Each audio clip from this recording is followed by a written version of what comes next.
ជំរាបសួរប្រិយមិត្តអ្នកស្ដាប់ទាំងអស់គ្នាសូមស្វាគមន៍មកកាន់ podcast ដែលមានឈ្មោះថារស់នៅឲ្យមានន័យជាមួយខ្ញុំអលេកណាណាខ្ញុំសង្ឃឹមថាបងប្អូនទាំងអស់គ្នាកំពុងមានសុខភាពល្អ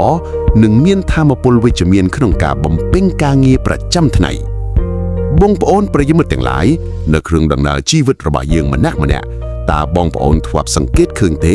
ថាហេតុអ្វីបានជាមនុស្សខ្លះធ្វើអ្វីក៏មានគេស្រឡាញ់ធ្វើអ្វីក៏ទទួលបានការគាំទ្រនិងជោគជ័យផ្ទុយទៅវិញមនុស្សខ្លះទៀតទោះបីជាមានសមត្ថភាពខ្ពស់មានចំណេះដឹងច្រើនប៉ុន្តែបែរជាទៅដល់ទីណាក៏មានតែជម្លោះនិងសត្រូវនៅជុំវិញខ្លួនទៅវិញទេថ្ងៃនេះខ្ញុំចង់លើកយកទស្សនវិជ្ជាជីវិតដ៏មានតម្លៃមួយឃ្លាមកជជែកនិងចែករំលែកជូនបងប្អូនទាំងអស់គ្នាឃ្លានោះបានលើកឡើងថាឆ្លួកវង្វេងខ្លួនឯងបង្កាយសត្រូវចេះគោរពខ្លួនឯងនិងអ្នកដទៃបង្កើតភាពជោគជ័យឆ្លួកវង្វេងខ្លួនឯងធ្វើអ្វីយកតែចិត្តខ្លួនឯងដាក់ខ្លួនហើយនឹងចេះគោរពអ្នកដទៃយល់ពីគំនិតរបស់អ្នកដទៃតោះថ្ងៃនេះយើងមកសិញ្ជឹងគិតនិងវែកញែករឿងនេះជាមួយគ្នាតែម្ដងជាដំបូងយើងមកពិនិត្យមើលពាក្យថាឆ្លួកវង្វេងខ្លួនឯងឬភាសាអង់គ្លេសហៅថា ego ក្នុងជីវិតជាក់ស្ដែងតើវាបង្ហាញខ្លួនតាមរបៀបណាខ្លះ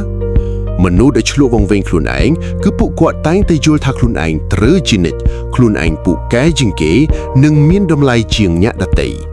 នៅពេលធ្វើការងារឬធ្វើការសម្រេចចិត្តអ្វីមួយពួកគាត់តែងតែយកកាត់ចិត្តតែលើខ្លួនឯងមានន័យថា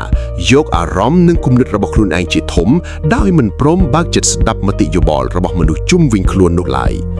បងប្អូនសាកស្រមៃមើលចុះប្រសិនបើយើងធ្វើការងារក្រុមជាមួយមនុស្សម្នាក់ដែលមិនដែលស្ដាប់យោបល់នរណា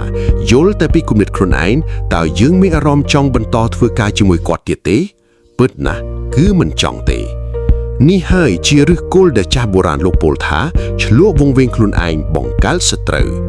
ទង្វើក្អែងក្អាងការមើលរំលងអារម្មណ៍អ្នកដទៃនិងការយកចិត្តខ្លួនឯងជាធំនឹងបង្កើតឲ្យមានការស្អប់ខ្មើមការមិនពេញចិត្តពីមនុស្សជុំវិញខ្លួនដោយមិនដឹងខ្លួនចុងក្រោយបុគ្គលនោះនឹងត្រូវឯកោនិងបាត់បង់ឱកាសល្អៗក្នុងជីវិតតើធ្វើដូចម្តេចទើបអាចជៀសវាងអន្ទាក់នេះបានចម្លើយគឺស្ថិតនៅលើការចេះគោរពខ្លួនឯងនិងអ្នកដទៃត្រង់ចំណុចនេះខ្ញុំចង់បញ្ជាក់បន្តិចបងប្អូនខ្លះអាចនឹងច្រឡំរវាងការគោរពខ្លួនឯងនិងការអួតអាងការគោរពខ្លួនឯងឬ self respect មិនមែនជាការលើកតម្កើងខ្លួនឯងថាអស្ចារ្យនោះទេប៉ុន្តែវាជាការស្គាល់តម្លៃពិតប្រាកដរបស់ខ្លួនឯងស្គាល់ព្រំដែនកិត្តិយសរបស់ខ្លួនមនុស្សដែលគោរពខ្លួនឯងគឺមិនបណ្ដោយឲ្យខ្លួនឯងប្រព្រឹត្តអំពើថោកទាបបោកប្រាស់ឬទង្វើណាដែលបំផ្លាញកិត្តិយសខ្លួនឯងនិងគ្រួសារឡើយពួកគេតែងតែថែរក្សាកេរ្តិ៍ឈ្មោះនិងខិតខំអភិវឌ្ឍសមត្ថភាពជានិច្ចចំណែកឯការគោរពអ្នកដទៃវិញគឺចាប់ផ្ដើមចេញពីផ្នត់គំនិតដែលយល់ថាមនុស្សគ្រប់រូបសុទ្ធតែមានតម្លៃរៀងៗខ្លួនមិនថាពួកគេមានឋានៈវណ្ណៈឬការងារបែបណានោះទេពួកគេសុទ្ធតែសមឹងនឹងទទួលបានការនិយាយស្ដីទន់ភ្លន់ការផ្ដល់តម្លៃនិងការមិនមើលងាយពីយើងនៅពេលដែលយើងផ្ដល់ការគោរពទៅកាន់អ្នកដទៃនោះយើងក៏នឹងទទួលបានការគោរពនិងក្ដីស្រឡាញ់ត្រឡប់មកវិញដូចគ្នានេះហើយជាប្រភពនៃភាពជោគជ័យដ៏អស្ចារ្យព្រោះគ្មាននរណាម្នាក់អាចជោគជ័យដ៏អស្ចារ្យតែម្នាក់ឯងដោយគ្មានការគាំទ្រនៅសហការពីមនុស្សជុំវិញខ្លួននោះឡើយចំណុចចុងក្រោយដែលចាក់ដោតបំផុតនោះគឺការដាក់ខ្លួននិងការយល់ពីគំនិតរបស់អ្នកដទៃបងប្អូនប្រិយមិត្តធ្លាប់ឮការប្រៀបធៀបអំពីកែវទឹកដែរឬទេកាលណាកែវទឹកមួយមានទឹកពេញប្រៀបទៅហើយនោះយើងមិនអាចចាក់ទឹកថ្មីចូលបានទៀតទេការដាក់ខ្លួនក៏ដូចគ្នាវាប្រៀបដូចជាការធ្វើខ្លួនជាកែវទឹកដែលមានទឹកកន្លះទំកែវមានចន្លោះទំនេរដើម្បីទទួលទឹកដែលចាក់មកថ្មីបានជានិច្ចមនុស្សដែលចេះដាក់ខ្លួនគឺទោះបីជាពួកគេមានចំណេះដឹងខ្ពង់ខ្ពស់ឬមានឋានៈធំប៉ុណ្ណាក៏ដោយក៏ពួកគេតែងតែឱនលំទោនបើកចិត្តស្ដាប់និងរៀនសូត្រពីអ្នកដទៃជានិច្ចគូស្រូវដែលមានក្របច្រើនតែងតែឱនក្បាលចុកក្រោមមនុស្សដែលមានគុណធម៌និងបញ្ញាខ្ពង់ខ្ពស់ក៏តែងតែចេះដាក់ខ្លួនបែបនេះឯងរីឯការយល់ពីគំនិតរបស់អ្នកដទៃឬភាសាអង់គ្លេសហៅថា empathy គឺការចេះដាក់ខ្លួនយើងទៅក្នុងស្ថានភាពរបស់អ្នកដទៃមុននឹងយើងខឹងមុននឹងស្ដីបន្ទោសឬមុននឹងវិនិច្ឆ័យនរណាម្នាក់ចូលរៀនសួរខ្លួនឯងជាមុនសិនថាចុះបើសិនជាខ្ញុំស្ថិតក្នុងស្ថានភាពរបស់គេតើខ្ញុំនឹងធ្វើបែបណា តើគេមានការលំបាកអ្វីខ្លះនៅពីក្រោយនៅពេលយើងចាប់ផ្ដើមយល់ពីអ្នកដទៃយើងនឹងមានចិត្តមេត្តាចេះអត់ឱនហើយការដោះស្រាយរាល់បញ្ហានឹងប្រកបដោយសន្តិភាពនិងប្រសិទ្ធភាពខ្ពស់ជាទីបញ្ចប់ដំណើរជីវិតរបស់យើងអាចរីកចម្រើនឬធ្លាក់ចុះគឺអាស្រ័យលើជម្រើសនៃរបៀបរស់នៅរបស់យើងម្នាក់ៗ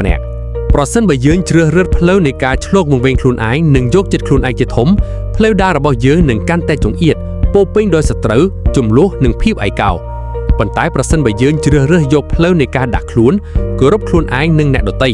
ព្រមទាំងការបើកចិត្តយកពីអ្នកដទៃនោះយើងកំពុងបើកទ្វារស្វាគមន៍មិត្តភាពល្អៗឱកាសថ្មីៗនិងភាពជោគជ័យប្រកបដោយកិត្តិយសនិងកេរ្តិ៍ឈ្មោះល្អផងដែរខ្ញុំសង្ឃឹមថាប្រធានបទនាថ្ងៃនេះនឹងផ្ដល់ជាពន្លឺគំនិតវិជ្ជមានខ្លះៗសម្រាប់បងប្អូនយកទៅពិចារណានិងអនុវត្តក្នុងជីវិតជាក់ស្ដែងសូមអរគុណបងប្អូនទាំងអស់គ្នាសម្រាប់ការតាមដានស្ដាប់តាំងពីដើមរហូតដល់ចប់ប្រសិនបើបងប្អូនពេញចិត្តកុំភ្លេចចុច like share និង follow podcast របស់យើងផងដើម្បីទទួលបានគំនិតល្អៗជាប្រចាំសម្រាប់ថ្ងៃនេះខ្ញុំ Oleg Nanas សូមជូនពរឲ្យបងប្អូនទាំងអស់គ្នាជួបតែសេចក្តីសុខសុភមង្គលនិងភាពជោគជ័យគ្រប់ភារកិច្ចសូមអរគុណ